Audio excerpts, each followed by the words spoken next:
Bonjour à tous, aujourd'hui nous allons faire une vidéo sur la résolution d'exercices concernant le transistor bipolaire. Le montage que nous allons étudier sera un montage émetteur commun et nous allons étudier le circuit de la polarisation par pont de base. Le but de cet exercice sera dans un premier temps de déterminer les valeurs du point de fonctionnement, c'est-à-dire connaître VCE et IC, connaissant les valeurs des résistances de la polarisation par pont de base. Alors avant de commencer cet exercice, je vais déjà vous faire un petit point méthodologie avec ce qui apparaît en incrustation ici à l'écran. C'est une proposition, c'est-à-dire que ce n'est pas la réponse universelle à ce genre d'exercice, mais au moins ça vous donne des points de repère pour structurer votre réponse. Comme vous pouvez le voir sur ce circuit, en fait, on peut le séparer en deux moitiés, une moitié gauche, une moitié droite. La moitié gauche que j'appelle ici l'entrée, la moitié droite que j'appelle ici la sortie. Et ensuite, ce que l'on peut faire, notamment dans la polarisation par pont de base, puisque je vois que je suis alimenté avec VCC, je peux donc en fait décomposer la tension VCC de polarisation de mon circuit sur le côté entrée et sur le côté sortie. Et ces techniques de décomposition vont me permettre en fait de poser des équations dans lesquelles ensuite je pourrai faire apparaître mes inconnus. Un autre point de décomposition, c'est celui entre la base et la masse du circuit, où là en fait on peut décomposer avec la tension VBE et puis la tension aux bornes de la résistance de l'émetteur. Voilà, donc ça, ce sont des points de repère intéressants qui vont vous permettre de poser des équations ici utiles pour déterminer vos inconnus. Autre rappel maintenant, qui sont ici les équations importantes, les propriétés importantes du transistor bipolaire, c'est la loi des nœuds ou la loi des courants pour le transistor bipolaire, c'est-à-dire que IE c'est égal à IC plus IB. On a aussi IC qui est égal à bêta IB, et comme bêta est grand, on pourra souvent se permettre de faire l'approximation que IE est à peu près égal à IC, et ça vous verrez, ça sera aussi une manière de gagner du temps dans la résolution de vos équations, et parfois de simplifier certaines équations.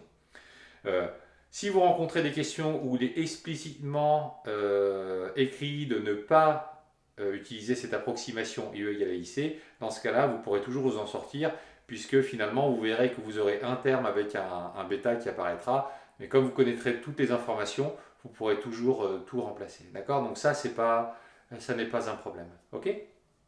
Donc on va commencer la résolution de l'exercice. Je vais vous présenter le circuit, les données, et on va appliquer ensuite la méthodologie que je viens de présenter à la résolution de cet exercice.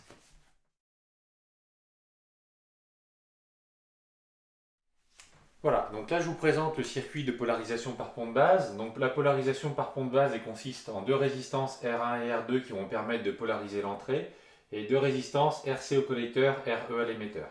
Émetteur commun, parce que ici on a donc l'émetteur du transistor qui va être ici relié par une résistance d'émetteur à la masse. Voilà. Ok? Donc là, ce que l'on cherche à faire dans cet exercice, c'est déterminer le point de fonctionnement. Le point de fonctionnement, ce sont les valeurs de VCE et de IC. Donc VCE et IC sont nos deux inconnus. Si j'ai deux inconnus, il me faut donc ici deux équations.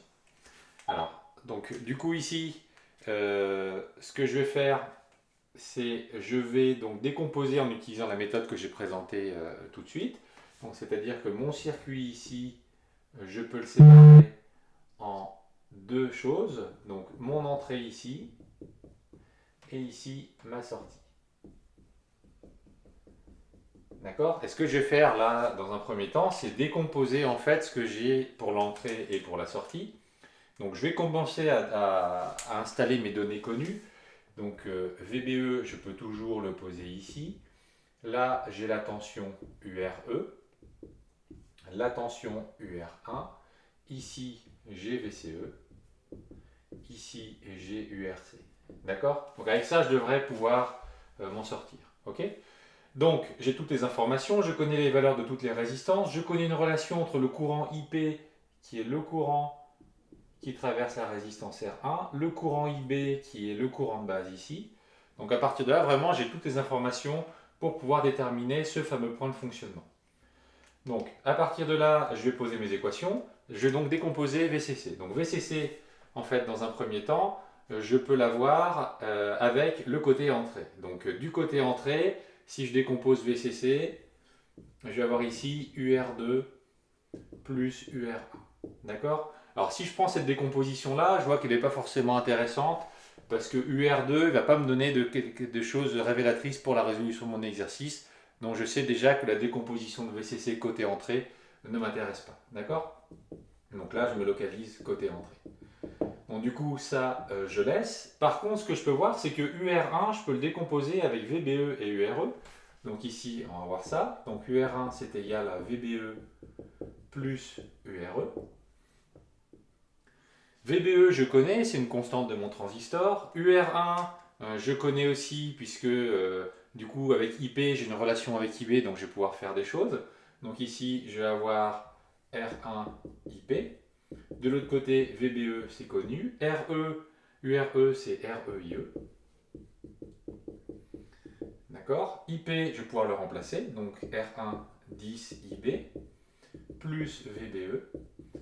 Et puis là, j'arrive au moment où je me dis, tiens, IE, je ne connais pas. D'accord. Mais ce qui est intéressant ici, c'est de rappeler que IE égale IC plus IB. Voilà. D'accord. Donc dans votre résolution, vous posez ça. Ensuite, vous posez que IC, c'est égal à bêta IB. Ou alors, vous dites que bêta est grand. Et comme bêta est grand, dans ce cas-là, ça veut dire que j'ai IC qui est très grand devant IB. D'accord. Donc à partir de là, je peux donc dire que IE, c'est à peu près égal à IC. Et grâce à cette approximation, je vais voir dans cette équation apparaître mon inconnu IC. D'accord. Donc ce que je fais, donc j'ai IC égale bêta IB. Donc je peux déjà remplacer IB par IC sur bêta. Donc j'ai R1, 10 IC sur bêta. De ce côté-là, j'ai ça, RE, c'est IC. Voilà. Donc, et là, le tour est joué, c'est-à-dire que maintenant, je vais pouvoir isoler mon IC. Donc, IC ici, ça va être égal. Alors, si je fais en plus mon petit calcul ici, je vais avoir donc VBE.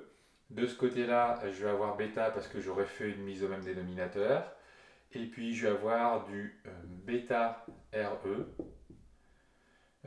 Moins bêta RE. Donc ici, plus 10 R1. Voilà. D'accord. Donc ce que j'ai fait, j'ai regroupé tout ce qui était en IC. Donc du coup, le moins REIC vient à gauche. D'accord. J'ai mis au même dénominateur, donc ça fait quelque chose sur bêta. Donc j'ai dû en fait moins bêta RE plus 10 R1, le tout sur bêta. Quand j'isole, j'ai bien ça ici. Et ensuite, il ne me reste plus qu'à faire mon application numérique pour trouver ici la valeur de IC. D'accord. Donc voilà. Ici, j'ai mon expression de IC qui est obtenue. Je vais pouvoir maintenant m'occuper du calcul de VCE.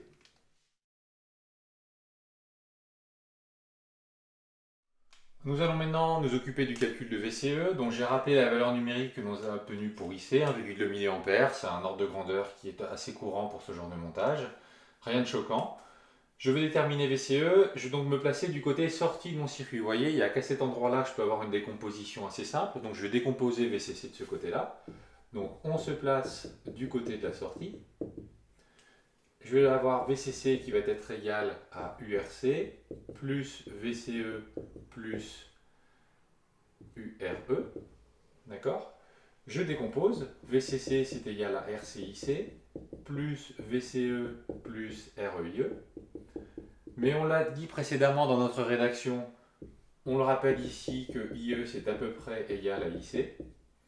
Et donc à partir de là, je vais pouvoir isoler mon VCE facilement. VCE, ça va être égal ici à VCC moins IC facteur de RC plus RE. D'accord. À partir de là, je vais faire l'application numérique et je vais trouver la valeur de VCC. Donc là, je suis à 10, 1,2, 10 moins 3 ampères.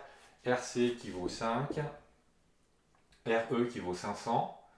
Donc ici, je suis à 5 plus 0,5, ici 10 puissance 3.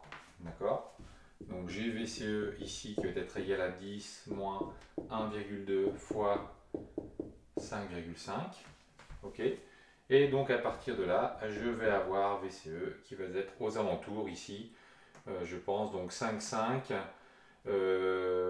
Donc du coup, je vais être à 3,4 volts ici. J'ai la valeur donc du coup de VCE qui est obtenue. J'ai donc les coordonnées de mon point de fonctionnement. D'accord. Les coordonnées de mon point de fonctionnement sont ici le couple VCE-IC qui est égal à qui est égal ici à 3,4 volts, 1,2 milliampères. Voilà. Bon, 3,4 volts, clairement, avec des valeurs de tension comme ceci, je suis dans la partie linéaire de ma courbe IC fonction de VCE. Et 1,2 mA. Bon, voilà, il n'y a rien de choquant là-dessus. On va faire un petit commentaire par rapport à ces valeurs maintenant.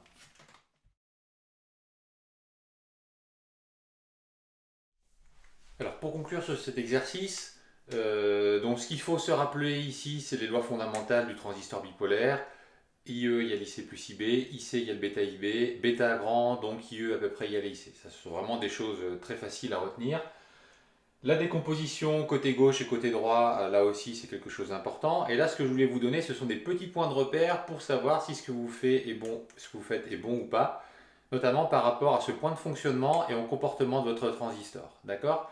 Alors là, ce que j'ai fait, c'est que je vous présente en fait, notamment avec le logiciel LetiSpice, la restitution de l'exercice avec le logiciel de simulation, la récupération des courbes et le tracé de la courbe. D'accord? Donc le tracé de la courbe avec le petit script Python sur lequel j'ai fait une vidéo nous permet en fait de se localiser sur la caractéristique IC fonction de VCE et de voir justement où se trouve ce point de fonctionnement. D'accord?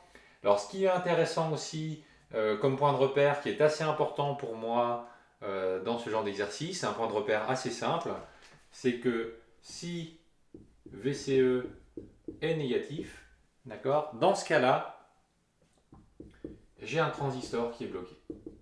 D'accord, ça c'est vraiment le point le plus important pour moi à avoir. Si VCE est négatif, le transistor est bloqué.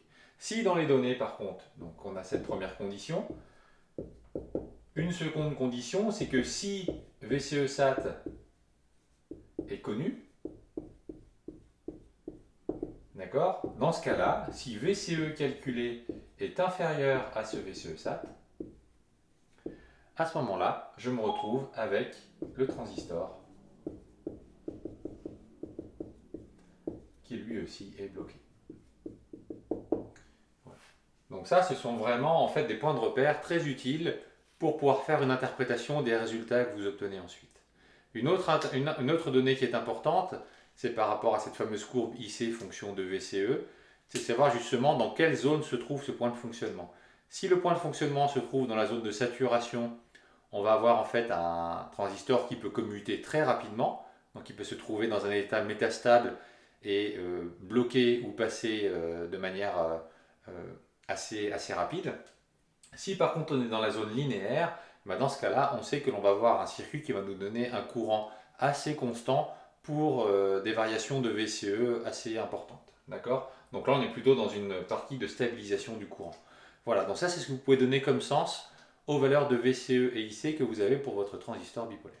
Bon, ce qu'on va faire maintenant, on va passer à un autre exercice qui est cette fois-ci l'inverse. C'est j'ai des conditions sur VCE notamment, et à partir de là, je vais chercher à déterminer les résistances de mon circuit pour répondre à mon cahier des charges. Donc je vais dans du dimensionnement de circuit.